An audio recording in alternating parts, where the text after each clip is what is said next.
revolution and women in Sudan being kind of like the forefront in the revolution. Shout out to women.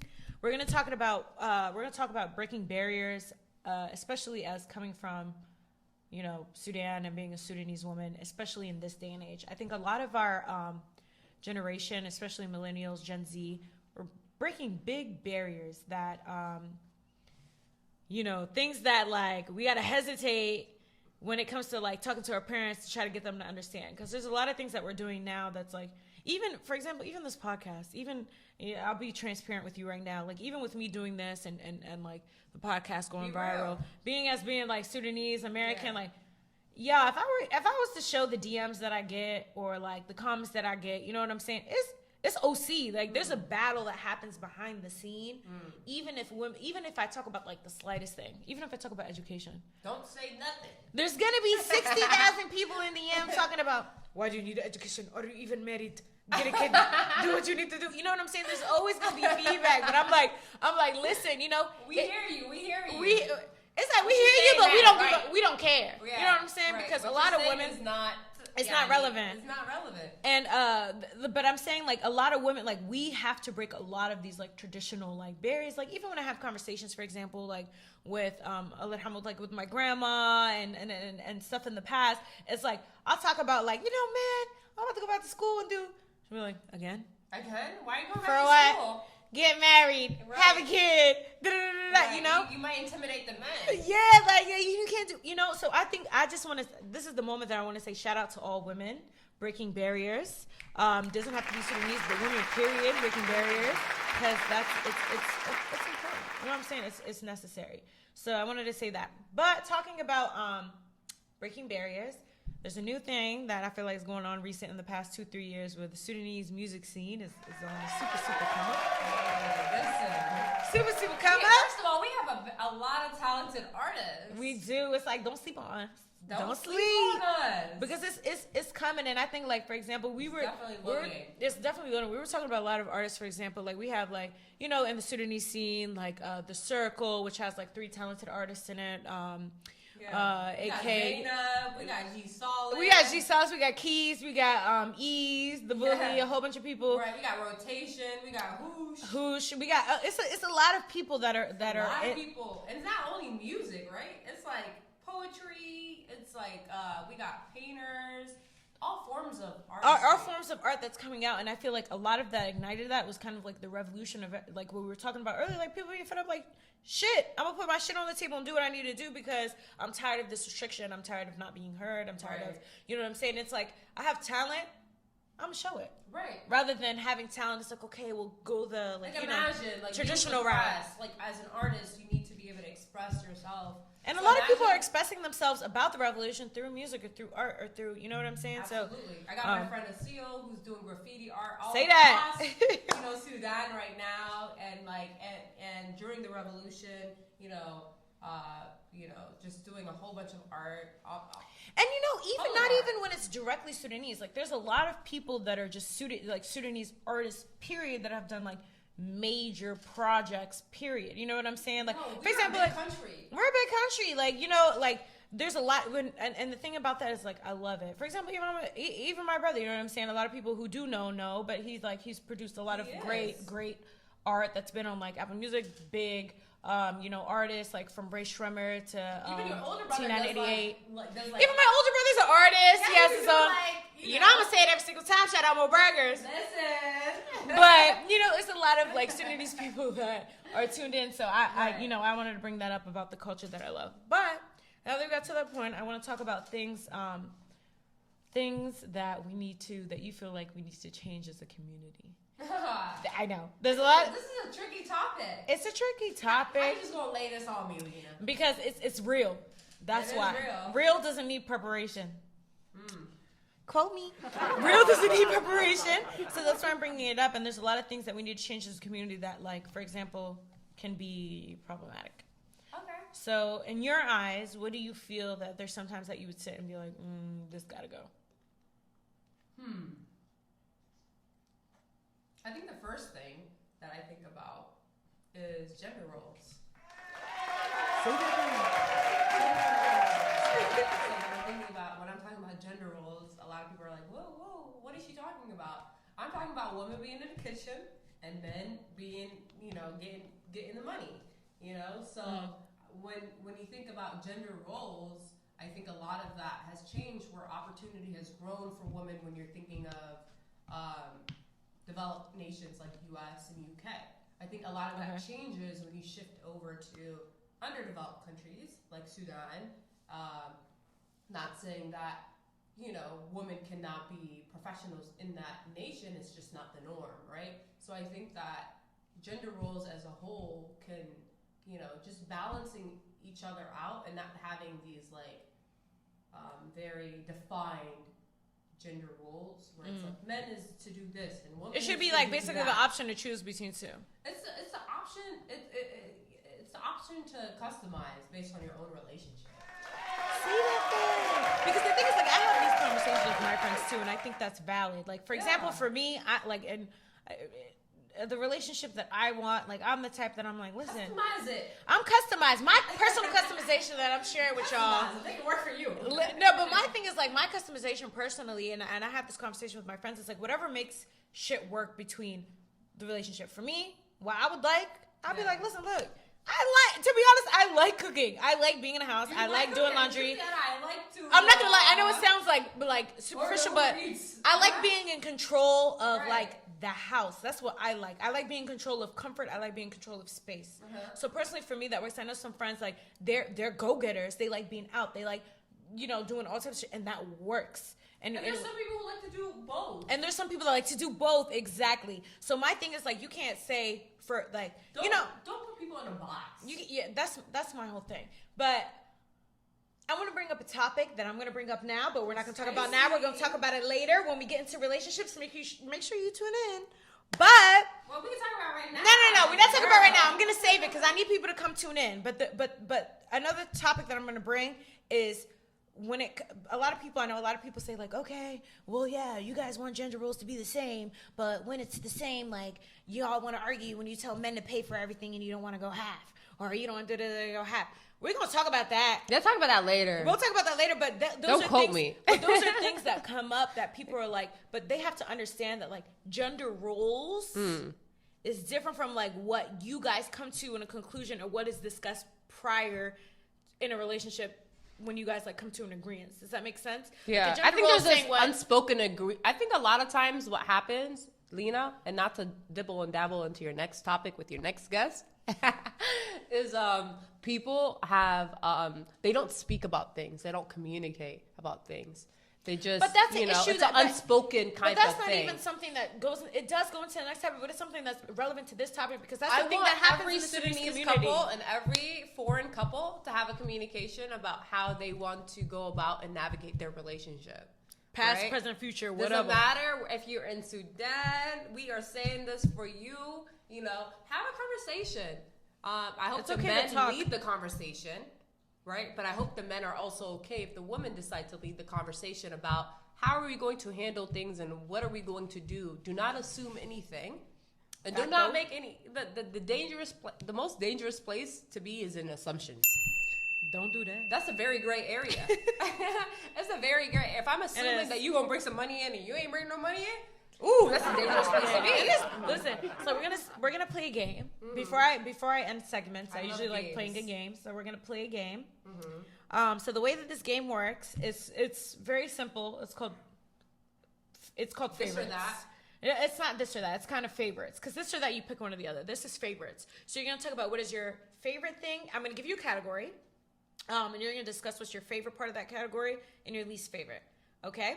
So I have about 5 categories. We're going to go into it, and it's going to be similar to Sudanese culture, okay? Okay. All right, you got it? Yeah. All right, so the first thing is going to be food. What is your favorite food, like Sudanese food, and what's your least favorite? And I'll give you the same. I'll give you an answer to it. So it'll be back and forth. Okay, favorite is malakhia. You such a vibe. I'm such a vegan fob. Not even vegan, but I love red meat. Okay. Least favorite would have to be malakhia.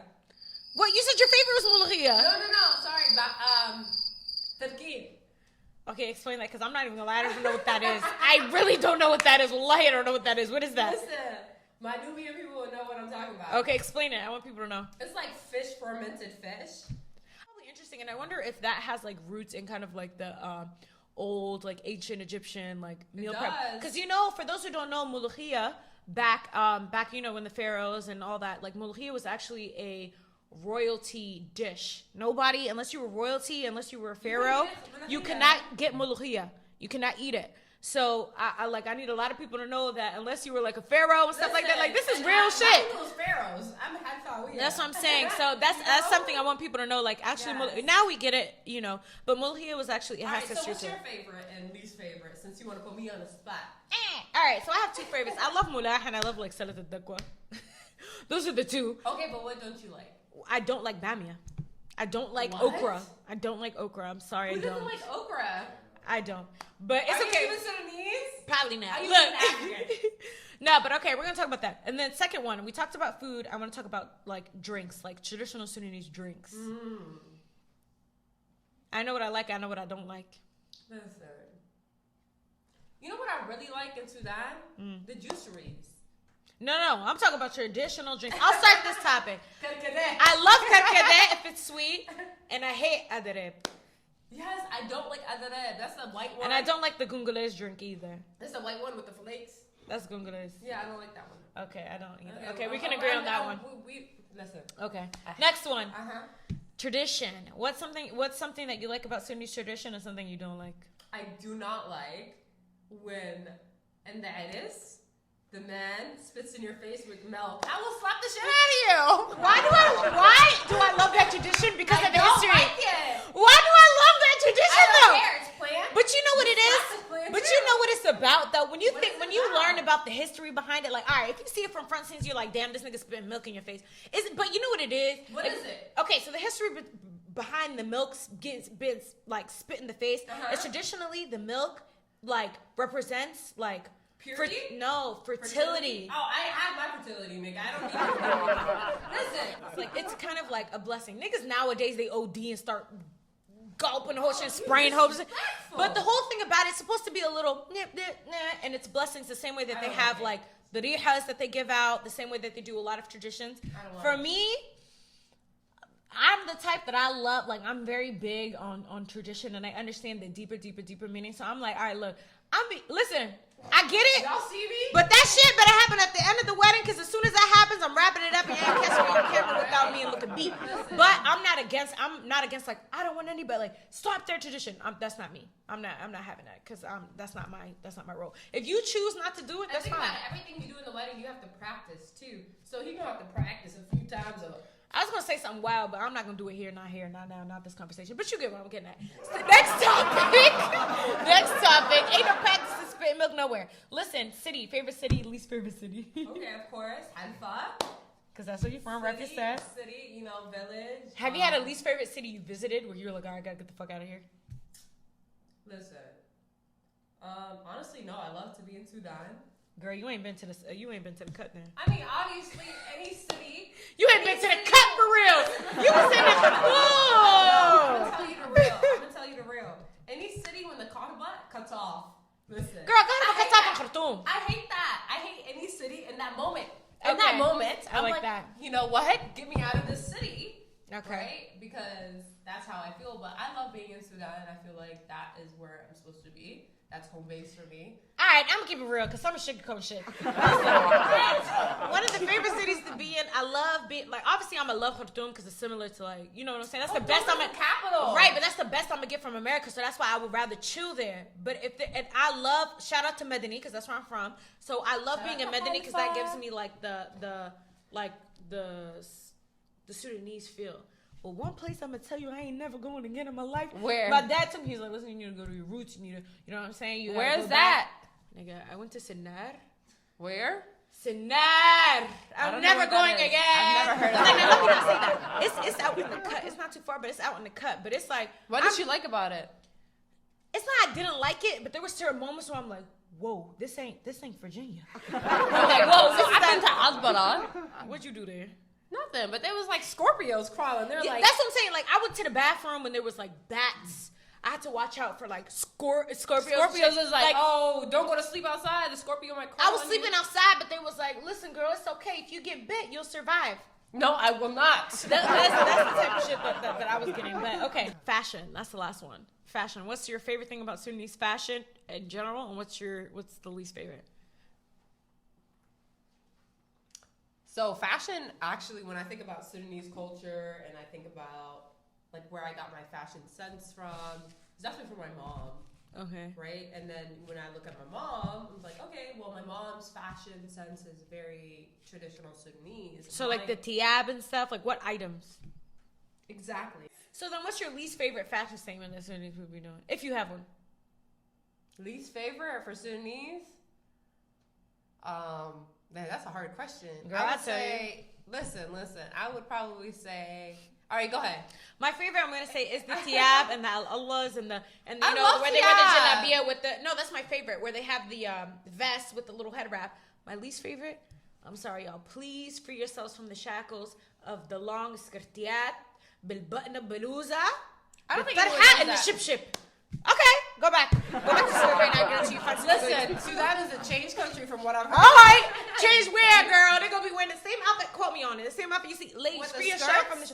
It's the long skirty jean skirt. with the Don't do the hijab, skirty. but the tarha that's halfway through and like the flip flops. Okay, okay. For Sudanese fashion, I think that Sudanese I have something for you. What? Something I cannot get with What? is the matching everything.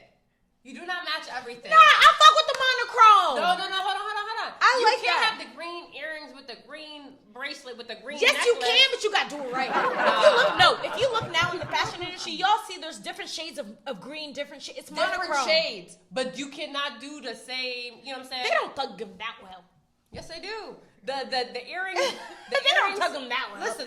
The earrings, the bracelet, and the necklace come together. It's a set. That's fine. I'm gonna flex my set too. I'll be doing that too, though. No. All right. So the last question that I have for you before we wrap up is, what advice do you have for Sudanese girls that are like listening to this podcast, or Sudanese girls or guys, period, who are listening to this podcast, who are struggling with like identity when it comes to like being Sudanese in the DMV or being Sudanese in America, Sudanese anywhere else? Yeah. One piece of advice I would give is don't ever question, where you come from. Always reground yourself. We are Americans. If you're born in America, I understand being first generation American, but I am Sudanese first, and I will always ground myself in that. And that's the reason why I can push forward and be the strong person who I am today, is because I'm Sudanese first. And I have no questions about it. So don't get lost in the sauce. Always reground yourself, sis. Because no matter how much you think you're American, you are Sudanese first. And that's that. Today's episode, for sure, you'll be able to find online. Thanks for having me. Of course, Summer.